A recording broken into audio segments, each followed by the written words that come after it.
Hello दोस्तों। तो कैसे हैं आप सब। तो आज मैं एक इम्पोर्टेंट टॉपिक के बारे में आपसे डिस्कस करने आ रहा हूँ और आपको बताना चाह रहा हूँ कि जो जीएसटी में जीटीए से रिलेटेड है। पहले क्या था कि ये काम मैनुअली एक सेल्फ डिक्लेरेशन देना पड़ता था डिपार्टमेंट को, जो कि आप ये ऑनलाइन पोर्टल पे अपडेट कर दिया गया है, जहाँ पे आपको ये बताना होगा कि आपको मालूम हो कि जीएसटी में जीटीए से रिलेटेड दो कंडीशन थे। एक 12% और दूसरा 5%। अब यहाँ पे एक फॉरवर्ड चार्ज मैकेनिज़्म यानी कि एफसीएम फॉरवर्ड चार्ज मैकेनिज़्म लागू हो गया है, जो कि आप डिक्लेरेशन डिपार्टमेंट को बताना पड़ता था कि आप क्या 5% जो है जीएसटी आप पे करेंगे या आप 12% जीएसटी पे करेंगे। आपको ये डिक्लेरेशन देना पड़ता था। तो ये नोटिफिकेशन नंबर 3/2022 में ये बताया गया है, जहाँ पे ये प्रेस्क्राइब है ये सारे डिटेल्स। आप इस नोटिफिकेशन को देख सकते हैं, डेटेड 13 जुलाई 2022, जहाँ पे ये बताया गया है कि आप जीएसटी के अंदर जीटीए यानी कि पहले तो आपको ये बता दें कि जीटीए है क्या। जीटीए में आज जो मैं बात कर रहा हूँ ये सिर्फ रोड ट्रांसपोर्ट सर्विस को लेके बात कर रहा हूँ। जीटीए जो है बहुत जीटीए वो चीज़ें जो गुड्स सप्लाई करे, गुड्स को सप्लाई एक जगह से दूसरी जगह ले जाने के लिए जो सर्विस यूज़ होते हैं वो होते हैं। तो ये रोड के द्वारा भी हो सकते हैं, एरोप्लेन से भी हो सकते हैं, और या जहाज के द्वारा, रिवरवे के द्वारा भी होते हैं। तो आज मैं रोड ट्रांसपोर्ट सर्विस के बारे में बात कर रहा हूँ, जहाँ पे ये डिक्लेरेशन देना पड़ता है आपको कि आप 12% या 5% में ऑप्ट कर रहे हैं, या 12% में ऑप्ट करना चाह रहे हैं या 5% में ऑप्ट करना चाह रहे हैं। तो ये डिक्लेरेशन पहले क्या था कि एक मैनुअली फॉर्म था जो एनेक्सर 5 है, जहाँ पे आप देख सकते हैं, ये व्यू में आपको दिख रहा होगा, जहाँ पे आपको भर के आपके अपने लोकल ऑफिस में बताना पड़ता था कि मैं 5% में जा रहा हूँ या 12% में जा रहा हूँ।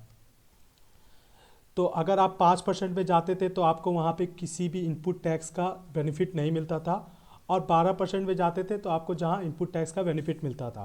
पर इम्पोर्टेंट बात यह है कि अगर आप इस फॉर्म का डिक्लेरेशन 15 मार्च 2023 से पहले नहीं देते हैं तो ये डिफ़ॉल्ट 5% आरसीएम के अंदर ऑप्ट हो जाएगा। तो आपको पोर्टल पे आप देख सकते हैं, आपको सर्विसेज पे जाना है, यूजर सर्विसेज पे जाना है, और यहाँ पे एक देख रहे होंगे एक न्यू ऑप्शन यहाँ पे दिख रहा होगा, option opting forwarding charge payment to GTA annexure 5। आपको इस पर क्लिक करना है। आपको ये बताना होगा डिपार्टमेंट को कि आप फॉरवर्ड चार्ज मैकेनिज़्म में 5% में ऑप्ट हो रहे हैं या 12% में ऑप्ट हो रहे हैं। सिंपल सा बात है कि अगर आप 5% में ऑप्ट होते हो जीटीए सर्विस के अंदर, तो आपको किसी भी गुड्स और सर्विस जो आप परचेज करते होंगे तो उसका कोई भी इनपुट टैक्स नहीं मिलता था। पर अगर आप 12% के अंदर ऑप्ट होते हैं तो वो आप इनपुट ले सकते थे। पर अगर आप इस चीज़ का डिक्लेरेशन नहीं देते हैं तो ये डिफ़ॉल्ट आपको क्या करेगा कि 5% आरसीएम के अंदर ऑप्ट कर देगा। आपको इस फॉर्म को भरना पड़ेगा और इस फॉर्म को भर के बताना पड़ेगा। पहले ये एक वर्क मैनुअली था, आपको ये मैनुअली फॉर्म भरना पड़ता था। पर आज क्या कि बहुत सारे लोग अवेयरनेस के कारण ही मैनुअली फॉर्म को नहीं भरते थे, और बहुत सारे जीटीए सर्विस जितनी भी होती थी सब रिवर्स चार्ज के अंदर सामने वाले रिसिपिएंट टैक्स पे करते था, सामने वाले को टैक्स पे करना पड़ता था जो सर्विस लेता था। तो इस तरह बहुत सारे प्रॉब्लम थे जीटीए के अंदर। तो आपको ये इस टॉपिक पर ध्यान देना है कि ये नोटिफिकेशन जो है इसको रीड कर लेना है, सही से इसको पढ़ लेना है। ये notification number -3/2022 central tax rate dated 13 जुलाई 2022, जहाँ पे ये मैनुअली फॉर्म है, आप यह मैनुअली फॉर्म देख सकते हैं। पर अब ये ऑनलाइन भी हो गया है, जहाँ पे आपको ऑनलाइन फाइनेंशियल ईयर 23-24 को सिलेक्ट करके गो करके और यहाँ पे डिक्लेरेशन आपको बताना पड़ेगा कि आप क्या चीज़ फॉरवर्ड चार्ज मैकेनिज़्म में किस रेट ऑफ टैक्स के अंदर ऑप्ट कर रहे हैं। मैं फ़िलहाल यहाँ पे आगे के लिए प्रोसीड नहीं करूँगा, मैं सिर्फ आपको ये एक डेमो दे के बता रहा हूँ। तो अगर आप जीटीए के बारे में विस्तार से जानना चाहते हैं, जीटीए के बारे में, तो बहुत सारे कन्फ्यूज़न होते हैं। तो आपको पता नहीं होगा कि GTA का नोटिफिकेशन किस किस नोटिफिकेशन को हम रीड करें। तो आप देख लीजिए कि आपको सिर्फ GTA का बारे में अगर कंप्लीटली नॉलेज जानना है तो आपको notification number 11/2017 central tax rate, जहाँ पे ये सिर्फ सेंट्रल टैक्स रेट, और नोटिफिकेशन नंबर 12/2017 ये भी सेंट्रल टैक्स रेट, और नोटिफिकेशन नंबर 13/2017। इसी तीनों नोटिफिकेशन के अंदर आपका सारा इंफॉर्मेशन, सारा डिटेल्स, क्या क्राइटेरिया है, सारा इसके अंदर बताया गया है। जो नोटिफिकेशन नंबर आप सामने देख सकते हैं, notification number 11/2013, notification number 11/2017, 28 June, dated 28 June 2017, notification number 12 and notification number 13। तो आप यहाँ पे विस्तार से ये जान सकते हैं कि मेरी जो GTA सर्विस है वो क्या टैक्सेबल है, एग्जेम्पशन है, या उस पर क्या रेट ऑफ टैक्स लागू होता है। तो नोटिफिकेशन नंबर 11 आपको ये बता देगा कि ये रेट ऑफ टैक्स, जो वेरियस सर्विस है उसके रेट ऑफ टैक्स के बारे में नोटिफिकेशन नंबर 11 बताता है कि क्या है। नोटिफिकेशन नंबर 11 के अंदर ये रेट ऑफ टैक्स का बात करता है, आपकी जो भी सर्विस है उसके अंदर क्या रेट ऑफ टैक्स है उसके बारे में बात करता है। तो आपको यहाँ पे जो नोटिफिकेशन नंबर 11 है उसमें क्या पढ़ना है, तो उसमें सीरियल नंबर 9 जो कि सिर्फ GTA सर्विस से रिलेटेड है, जो कि जहाँ पे GTA सर्विस के बारे में बताया गया है। तो आपको सिर्फ सीरियल नंबर 6, 7, 8, 9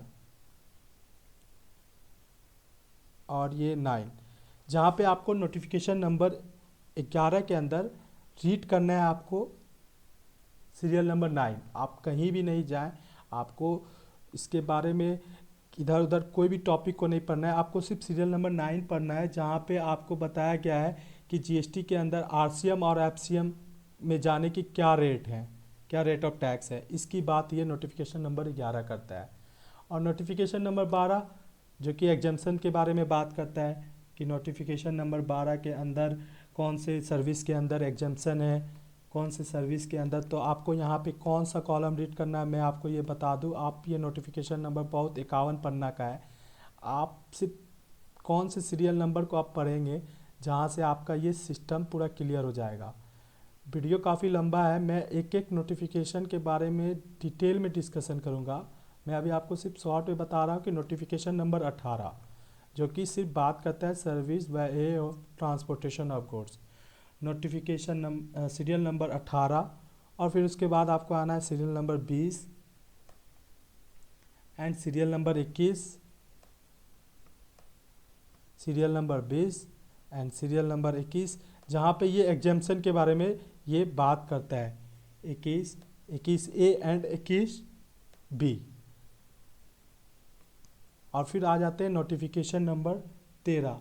नोटिफिकेशन नंबर 13 ये बात करता है सिर्फ RCM के बारे में कि किस सर्विस के ऊपर आप RCM करेंगे। आप अगर नील रेटेड सर्विस की डील करती हैं तो वहाँ पे RCM लागू नहीं होगा GTA के ऊपर। आप सिर्फ टैक्सेबल गुड्स जो है उसी के ऊपर GTA के ऊपर RCM लागू होगा, RCM अप्लाई होगा। नील रेटेड गुड्स जो आप सप्लाई करते हैं उसके ऊपर अगर कोई भी GTA है तो उस GTA के ऊपर RCM नहीं होगा। तो ये आपका RCM के बात करता है notification number 13 central tax rate dated 28 जून 2017। तो सबसे इम्पोर्टेंट बात ये है कि आपको एक सेल्फ डिक्लेरेशन अपने डिपार्टमेंट को, पहले ये मैनुअली था, आपको ये काम 15 मार्च 2023 से पहले फाइनेंशियल ईयर 23-24 के लिए कर लेना है। अगर आप ये चीज़ नहीं करते हैं तो फिर ये क्या करेगा कि ऑटो आपका जितनी भी सप्लाई होंगे उसको रिवर्स चार्ज के अंदर ऑप्ट कर देगा, और रेट ऑफ टैक्स 5% के अंदर। ना आप 12% ऑप्ट कर पाएंगे ना आप 5% ऑप्ट कर पाएंगे, ये दोनों में से कोई भी ऑप्शन ऑप्ट नहीं कर पाएंगे। तो ये बहुत ही इम्पोर्टेंट अपडेट है और इसको आप ध्यान से अपने, अगर आपके GTA सर्विस हैं तो आप इसे ऑप्ट करके 15 मार्च 23 से पहले आप इसे ऑप्ट कर दें। पहले ये मैनुअली था, अब ये ऑनलाइन हो रहा है, नहीं तो ये काफ़ी चक्कर होगा और होगा क्या कि आप का डिफ़ॉल्ट ये आरसीएम के अंदर ऑप्ट हो जाएगा अगर आप ये नहीं करते हैं। फिर बाद में पता चलेगा कि आप जितनी भी सर्विस ले रहे हैं, एक तो आपको इनपुट मिलेगा नहीं, कोई भी इनपुट मिलेगा नहीं, और सामने वाले आपको अगर टैक्स पे करके जाएंगे तो आपको उनको सामने वाले को कोई टैक्स बेनिफिट होगा नहीं, उल्टा उन्हें टैक्स भरना ही पड़ेगा। तो इस अगर ये चीज़ नहीं करते हैं तो इसका बहुत ही बड़ा मिस्टेक हो सकता है, आप बहुत ही बड़ा प्रॉब्लम में आप आ सकते हैं। तो आप इस चीज़ को, अगर आप जीटीए सर्विस के अंदर हैं तो आप ये कर सकते हैं। मैं एक सिंपल सा नॉलेज आपसे शेयर करना चाहता हूँ कि जीटीए है क्या। जीटीए क्या, कोई इंडिविजुअल अगर वो ट्रक चला रहा है तो क्या वो जीटीए के अंदर आएगा? कोई इंडिविजुअल जो ट्रक 4 से 5 ट्रक चला रहा है वो जीटीए के अंदर आएगा? कोई हाईवा चला रहा है, क्या वो जीटीए के अंदर आएगा? नहीं।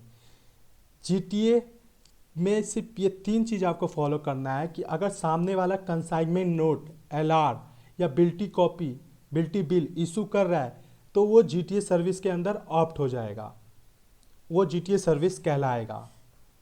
ठीक है। और अभी जीटीए सर्विस को लेके अभी भी बहुत सारी कन्फ्यूज़न है और बहुत सारे जीएसटी के अंदर अभी भी प्रॉब्लम आ रही है। ये धीरे धीरे सिस्टम के साथ अपडेट होंगे, पर आपको ये वर्क कर लेना है ताकि आप सही तरीके से अपने बिजनेस को रन कर सकें। ठीक है, नहीं तो पता चलेगा सामने वाले आपको टैक्स पे करके जा रहे हैं और आप फिर उनको आपके इनपुट का बेनिफिट नहीं मिलेगा, वो आपको टैक्स पे करके जा रहे हैं, बाद में फिर उसी टैक्स अमाउंट को फिर वो पे करेंगे, बाद में आरसीएम में मिल जाएगा, पर वहाँ उन्हें डबल नुकसान होगा टैक्स का। तो आप इसे ऑप्ट कर लें ताकि सामने वाले जो आपसे सर्विस ले रहे हैं उनसे परेशानी ना हो। तो मैं डिटेल्स में एक एक नोटिफिकेशन जीटीए के बारे में बात करूँगा। यहाँ तो बहुत लंबा डिस्कशन है, पर मैंने आपको शॉर्ट में बता दिया कि आपको किस किस सीरियल नंबर और किस किस हेड को आपको रीड करना है। आपको notification number 11/2017, notification number 12/2017, notification number 13/2017, ये सिर्फ 3 नोटिफिकेशन के अंदर पूरी जीटीए की कहानी जो है वो प्रेस्क्राइब कर दी गई है, डिटेल्स में बताई गई है। और मैंने सीरियल नंबर भी बात कर दिया। मैं आपसे विस्तार में बात करूंगा सीरियल नंबर के लिए, विस्तार में हर एक टॉपिक के बारे में बात करूंगा हर एक सीरियल नंबर को लेके। पर अभी आपका इम्पोर्टेंट वर्क ये है कि आप 15 मार्च 2023 से पहले ये ऑप्शन को ऑप्ट कर लें, नहीं तो आप बहुत बड़े परेशानी में फंस सकते हैं। तो आपको ये वीडियो कैसा लगा, मैं आपको फिर से लिंक बता दूं। आपको यूजर सर्विसेज में जाना है, यूजर सर्विसेज में जाना है। उसके बाद यहाँ पे option forwarding charges payment by GTN एक्सर 5 आप देख रहे होंगे, और इसका मैनुअली फॉर्म जो है आपको यहाँ पे दे दिया गया है, मैनुअली फॉर्म। अब बाकायदा आपको ये जब चीज़ आप ऑप्ट कर लेंगे तो आपको बाकायदा अपने टैक्स इनवाइस के अंदर एक डिक्लेरेशन भी बताना पड़ेगा कि आप किस फॉरवर्ड चार्ज के अंदर है या आरसीएम के अंदर है, तो वो डिक्लेरेशन टैक्स इनवाइस के अंदर नीचे भी आपको मेंशन करना पड़ेगा। मैं आगे के लिए प्रोसीड नहीं करूँगा, आगे और भी डिटेल है, पर आप इसे सबमिट जितना जल्दी हो कर दे। तो आपको तो द एंड, मैं बहुत स्पीड में बोल गया थोड़ा, पर शायद मैं आपको समझाने में कामयाब हो पाया या ना हो पाया, या मैंने अच्छे से आपको बताने की कोशिश की या नहीं की। ये मेरी फर्स्ट वीडियो है, तो मैं और भी थोड़ा स्थिर से आपके पास एक अच्छे कंटेंट जीएसटी के बारे में लेके आऊँगा। तब तक आप विस्तार से ये जो ऑप्शन है इसको ऑप्ट कर लें। और अगर मेरे बताने में कुछ प्रॉब्लम हो, मैंने कुछ गलती बोला हो, तो आप मुझे कमेंट में बता सकते हैं, या आपको कोई बात समझ में ना आया हो तो आप मुझे कमेंट में लिख सकते हैं। तो thank you, have a nice day.